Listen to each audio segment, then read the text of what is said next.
नमस्कार भाइ बहिनीहरू। आज हामी कक्षा 12 को सुनाई पाठ अन्तर्गत पाठ 4 लाई लिएर आएका छौँ। विश्वेश्वर प्रसाद कोइरालाले लेख्नुभएको जाडो र स्वास्थ्य शीर्षकको सामग्री यस पाठमा रहेको छ। यसलाई सुनिसकेपछि यहाँहरूले पाठ 4 मा सुनाई बोलाइ खण्डमा रहेका समस्याहरूको समाधान गर्न सक्षम हुनुपर्नेछ। अब सुनौँ है त सामग्री जाडो र स्वास्थ्य।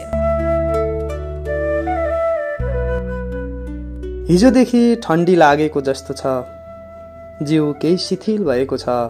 यसपालि उग्र जाडो भयो। अस्ति मात्र नजिकैको पहाडमा हिउँ पर्यो। यता वर्षा ऋतु झैँ झरी परिरह्यो।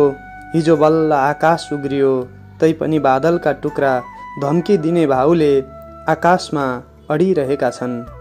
पश्चिमतिर आकाश कालो भएर आएको देख्दा कहिले चिसो र सर्दीबाट त्राण पाइएला जस्तो हुन्छ। उनी लुगा मेरा लागि वर्जित छ, किनभने उन मेरो प्रकृतिको अनुकूल पर्दो रहेनछ। उनी कपडाप्रति मेरो प्रकृति एलर्जी छ। यसपालिको जाडो बिना उनी लुगा लाएर मैले काटेँ। 3 तहको लुगा र तगुवा भोटोले ठुलो मद्दत गर्यो। यद्यपि मलाई जाडोयाम रमाइलो लाग्छ, तर शरीरमा यसको प्रतिकूलता पर्छ। यसपालि जाडोदेखि वाक्क भइयो। हिजो डेराबाट र्याकेट बनाएर पठाएका थिए। आज उठ्ने बित्तिकै ब्याडमिन्टनको 3 खेल खेलेँ। आजकल म बडो छिट्टै थाक्न थालेको छु।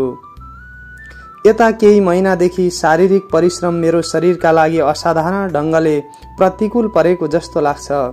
त्यसो त बाहिरबाट मेरो स्वास्थ्य ठिक नै छ। आजै खेलेपछि बडो क्लान्त भएको अनुभव मलाई भयो।